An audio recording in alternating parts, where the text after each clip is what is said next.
நான் தேர்ல ஏறி அங்க அந்த பிரஜபூமிக்கு போன பொழுது தூரத்துல உன்னுடைய தேரை பார்த்துட்டு அவங்க எல்லாரும் ஆஹா கண்ணன் வந்துட்டான் கண்ணன் வந்துட்டான் ஓடோடி வந்தாங்க. வயசானவங்க, சின்னவங்க, பெண்கள் எல்லாரும் ஓடி வந்தாங்க. என்ன தூரத்துல பார்த்துட்டு நீனு தான் நினைச்சுக்கிட்டாங்க, கையெடுத்து கும்பிட்டாங்க. அதே மஞ்சள் கலர் வஸ்திரம், நீல கலர்ல உத்தரியம், அதே மாதிரி நான் இருக்கிறதுனால எல்லாரும் ஓடி வந்துட்டு கிட்ட வந்ததுக்கு அப்புறம் ஹே இது கண்ணன் இல்லடி அப்படின்னு ஒத்தி சொன்னா எல்லாரும் கோரஸ் பாடினாங்க. ஆமா இது கண்ணன் இல்லை, நீங்க யாருன்ன பொழுது நான் அவருடைய தம்பி உத்தவர்னு சொன்னேன்.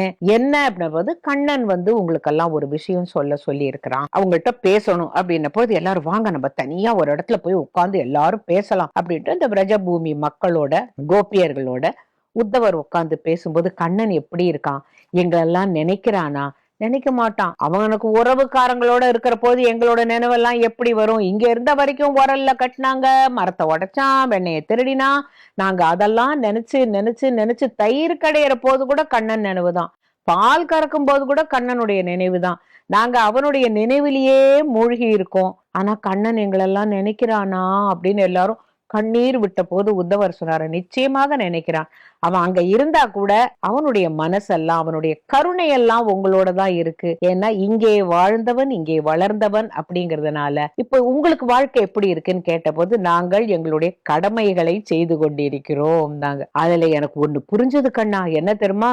ஏதோ வாழ்ந்துட்டு இருக்கோம், அதோ இப்ப நாங்க போறதுக்கு தயார், எங்க உயிரை விடுவதற்கு தயார். ஆனால் கண்ணன் இங்க இருந்து போறதுக்கு முன்னால எங்கள்கிட்ட என்ன தெரியுமா சொன்னா? நான் வருவேன், உங்கள் அனைவரையும் உயிர்ப்பிப்பேன் அப்படின்னு சொல்லிட்டு போனான். நான் வருவேன்னு சொன்ன அந்த ஒரு வார்த்தைக்காக நாங்க அப்படியே உயிரெல்லாம் போக கூடாதுன்னு பிடிச்சுன்னு உட்கார்ந்து இருக்கோம். இன்னைக்கு உங்களை பார்த்த உடனே கண்ணனே வந்துட்டான்னு நினைச்சுட்டு இருந்தோம். அப்படின்ற போது இல்ல அவன் தான் என்ன அனுப்பிச்சா, நீங்க எல்லாம் எப்படி இருக்கீங்கன்னுட்டு. அப்ப அவங்க எல்லாம் சொல்றாங்க, எங்களுடைய வாழ்க்கை கண்ணனால் நடக்கிறது, கண்ணனே எங்கள் உயிர் மூச்சு, நாங்க சாப்பிடுறது, வாழ்க்கை நடத்துவது, இந்த குழந்தைகள் வளர்வது எல்லாமே கண்ணனால். அதனால எங்களையும் கண்ணனையும் பிரிக்க முடியாதுங்கிற ஒரு உணர்வு எங்களுக்கு எங்களுடைய உயிரோடு கலந்து விட்டான். அதுதான் எங்களுக்கு புரியுறதுன்னு பொழுதுதான் அப்பதான் உத்தவருக்கு தெரியறது, இவங்களுடைய இந்த பக்தி, பிரேம பக்தி எல்லாவித பக்தியை விட மிகவும் உயர்ந்தது.